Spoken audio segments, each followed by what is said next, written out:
Welcome to This Explainer.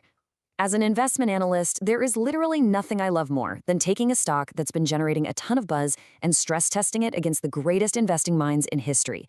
Today, we're putting Limbach Holdings, ticker LMB, through the ultimate valuation gauntlet to see if it's actually a good investment.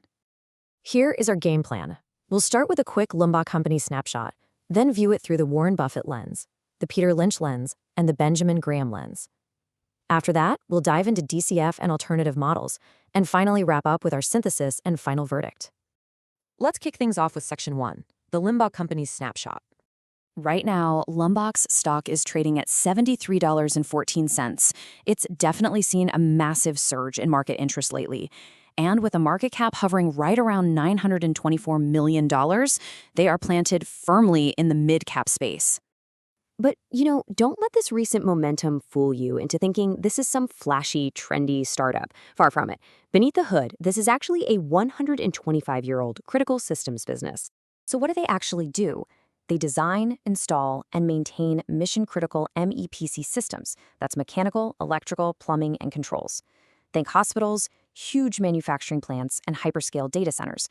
But here is the real game changer. They are aggressively transitioning to what they call owner direct revenue, or ODR. That segment now makes up a massive 75.1% of their $646.8 million in annual revenue. Basically, they're ditching low-margin general contracting for high-margin direct work. And why does this matter to us? Because sticky, recurring revenue is the absolute bedrock of long-term shareholder value. Moving right along to Section 2, the Warren Buffett lens. The Oracle of Omaha looks for a few non-negotiable traits, right?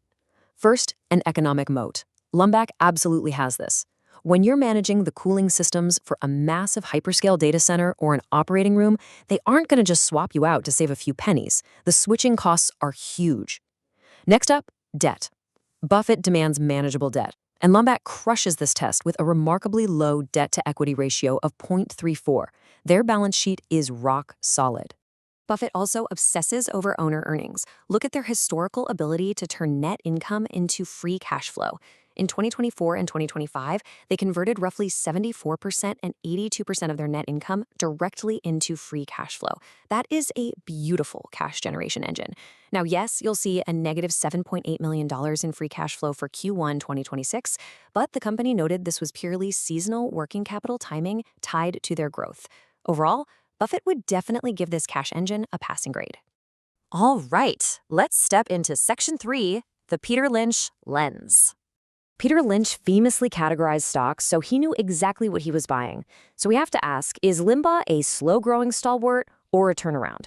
Given their aggressive strategic pivot toward that high-margin owner-direct revenue, Lynch would likely view this as a highly successful turnaround story that's rapidly morphing into a fast grower, especially given their heavy exposure to the booming data center market.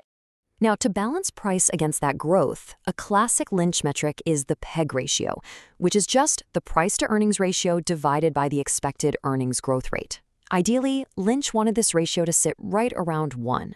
For Limbach, we are looking at a 21.9% expected earnings growth rate, which spits out a PEG ratio of 1.96. Okay, so almost 2. It's not exactly deep value by Lynch's strict rules, but wait, he would absolutely love their $50 million share repurchase program. For you as an investor, that signals massive insider confidence. So through the Lynch lens, if you believe in that 22% growth trajectory, this leans toward a solid hold, or maybe even a cautious buy. Time to bring on the pain. Section 4, the Benjamin Graham lens. Benjamin Graham, Buffett's mentor, was famously uncompromising. He demanded a massive margin of safety. Running Limbach through his rapid-fire defensive checklist, well, it's a bit of a bloodbath. They passed the adequate size test, they passed strong finances with a current ratio of 1.71, and they have stable earnings. But look at those multiples. A PE near 27 and a price-to-book of 4.44 are total deal breakers. Honestly, seeing a PE that high, Graham would probably slam his textbook shut and walk right out of the room. And the math totally backs that up.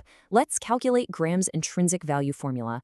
You take the base constant of 22.5, multiply it by the trailing EPS of $2.75, and then by the book value per share of roughly $16.47. Take the square root of the whole shebang, and you get a fair value of $31.91. Remember, the stock is trading around $73.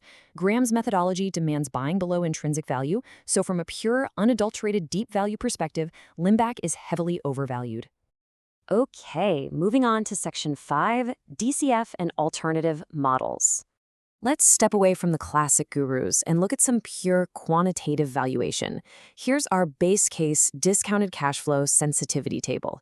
If we assume a 9.5% cost of capital and a conservative 3% terminal growth rate, the model actually screams that Limbach is deeply undervalued today. Just look at that fair value of roughly $144. If they continue to scale that higher margin direct work, their cash flow generation could easily justify a stock price well over $100. And this upside story gets even better when we look at relative valuation. Compared to its peers, Limbach is trading at a massive discount. The industry average PE is way up at 52.4, while Limbach sits at just 27.6. Now, why the big discount? Well, their historic revenue growth of about 9.3% slightly trails the wider market, and some recent margin slips have investors a bit spooked. But if they can normalize those margins, that valuation gap could close very, very quickly. Finally, Section 6, Synthesis and Final Verdict. We've run the gauntlet, so let's aggregate these tests and look at the final scoreboard. The crucial takeaway here is this stark contrast. Our deep value model from Graham completely rejects the stock, pricing it around $32.